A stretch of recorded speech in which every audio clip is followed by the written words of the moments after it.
Di sini saya akan membahas mengenai demokrasi liberal. Pembubaran RIS. Latar belakang demokrasi liberal adalah pembubaran Republik Indonesia Serikat. Pembubaran Republik Indonesia Serikat ini dikarenakan dikeluarkannya Mosi dari Natsir dan juga terjadi banyak pemberontakan di Indonesia yang menyebabkan demokrasi liberal dibentuk dan Republik Indonesia Serikat dibubarkan. Pembentukan UUD. Undang-Undang Dasar tahun 1945 dirancang oleh BPUPKI pada tanggal 1 Maret 1945 dan dilakukan 2 kali sidang, dan sidang pertama dilakukan pada tanggal 29 Mei sampai dengan 1 Juni dan membahas tentang asas dan dasar negara. Sidang kedua dilakukan pada tanggal 10 Juli sampai dengan 14 Juli dan membahas tentang Undang Dasar dan pembukaan. Pengertian demokrasi liberal. Demokrasi liberal merupakan sistem pemerintahan yang kendali semua sistem pemerintahannya dipegang penuh oleh MPR dan DPR sebagai pelaksananya, sedangkan presiden hanya berstatus sebagai kepala negara. Partai.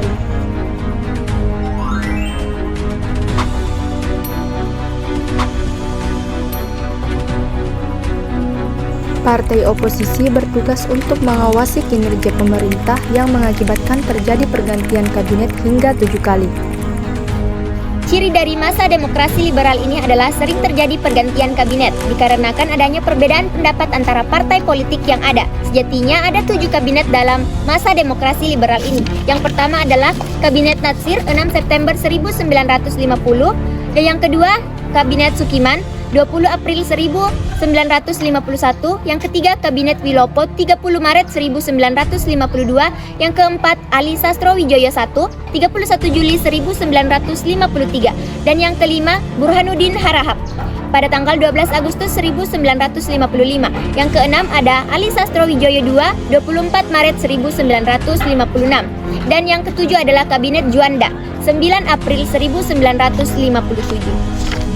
Dampak yang terjadi akibat pergantian kabinet yang terlalu cepat adalah yang pertama, kabinet tidak sempat menjalankan program kerjanya. Yang kedua, pergolakan terjadi di berbagai daerah. Ketiga, kepercayaan rakyat pudar terhadap pemerintah. Yang keempat, partai politik tidak bekerja sebagai penyalur aspirasi rakyat.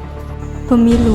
Pemilu pertama kali diadakan pada tahun 1955 yang dimana dilaksanakan 2 tahap. Yang pertama 29 September memilih anggota DPR dan yang kedua 15 Desember memilih anggota Dewan Konstituante yang bertugas untuk merancang undang-undang yang sidangnya pada tanggal 20 November 1956 namun gagal karena partai yang berdiri di Dewan Konstituante memiliki ideologi yang sukar dipadukan, di mana Partai Islam menghendaki dasar negara Islam dan Partai Non-Islam menghendaki dasar negara Pancasila.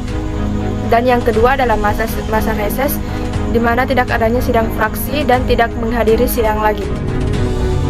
Kegagalan Dewan Konstituante dalam merancang undang-undang, akhirnya Presiden mengeluarkan dekret pada tanggal 5 Juli 1959 yang berisi pembubaran Dewan Konstituante, 2. Berlakunya Undang-Undang Dasar 1945 dan tidak berlakunya Undang-Undang Dasar sementara 1950, pembentukan MPRS dan DPAS.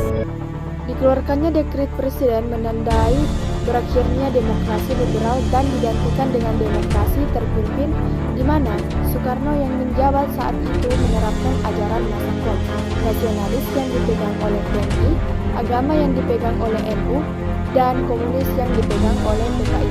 Ajaran ini memberikan kebebasan untuk PKI dan menyebabkan penyimpangan terhadap undang-undang dan Pancasila yang berakhir ketidakharmonisan Presiden dengan MPRS dan DPRS.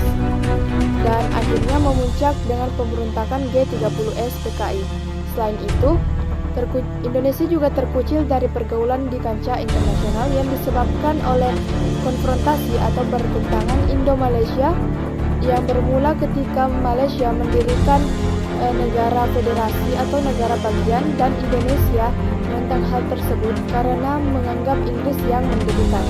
Hal ini memuncak ketika dikeluarkannya Dwi Kora pada 3 Mei 1964.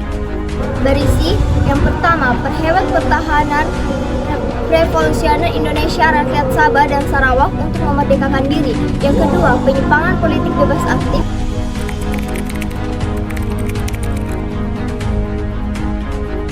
Dengan munculnya Devo Oldevo adalah kekuatan baru yang muncul dari negara-negara progresif revolusioner dari Indonesia, Republik Rakyat Cina, Vietnam Utara, Korea Utara, dan Rusia.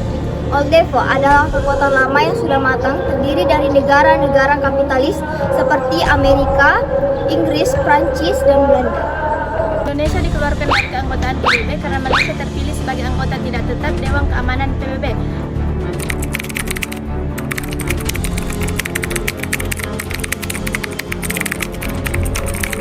Perjuangan mengembalikan Irian Barat menempuh beberapa tahap. Salah satunya adalah tahap diplomasi. Tahap diplomasi terbagi menjadi dua, yaitu diplomasi bilateral, di mana terlibat beberapa negara yaitu Indonesia dan Belanda, namun diplomasi ini gagal. Yang kedua adalah diplomasi multilateral. Diplomasi ini banyak sekali negara-negara yang bergabung dalam sidang umum PBB, namun kembali gagal.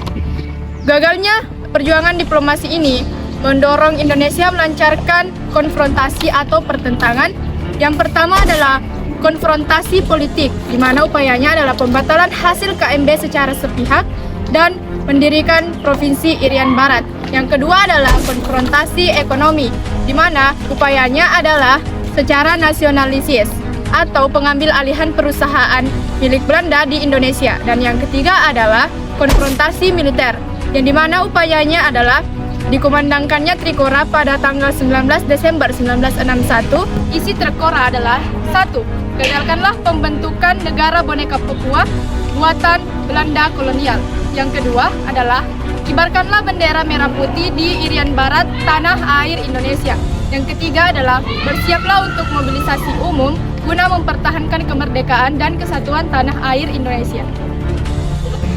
Dengan ditandai oleh pembentukan Komando Mandala oleh Soeharto yang bermarkas di Makassar. Komando Mandala merencanakan operasi pembebasan Irian Barat dalam 3 tahap. Yang pertama adalah infiltrasi atau penyusupan. Yang kedua adalah eksploitasi, dan yang ketiga adalah konsolidasi. Puncaknya persiapan operasi militer akhirnya dapat membawa Belanda ke meja perundingan di markas besar PBB di New York pada tanggal 15 Agustus 1962. Kedua belah pihak menandatangani persetujuan yang diketahui oleh New York Agreement. Berdasar persetujuan New York dan PPRA, penentuan pendapatan rakyat Irian Barat kembali ke tangan Indonesia. Alasan Belanda menginginkan Irian Barat. Yang pertama, wilayah Irian Barat akan dijadikan tempat penampungan bagi orang-orang Indonesia yang pro Belanda tetapi tidak mampu hidup di negeri Belanda. Kedua, wilayah Irian Barat akan dijadikan basis pijakan bagi pengembangan agama Katolik. Ketiga, alasan ekonomi, baik ekonomi laut, hutan, mineral yang cukup baik diharap dapat menopang kekuatan Belanda yang hancur akibat Perang Dunia Kedua.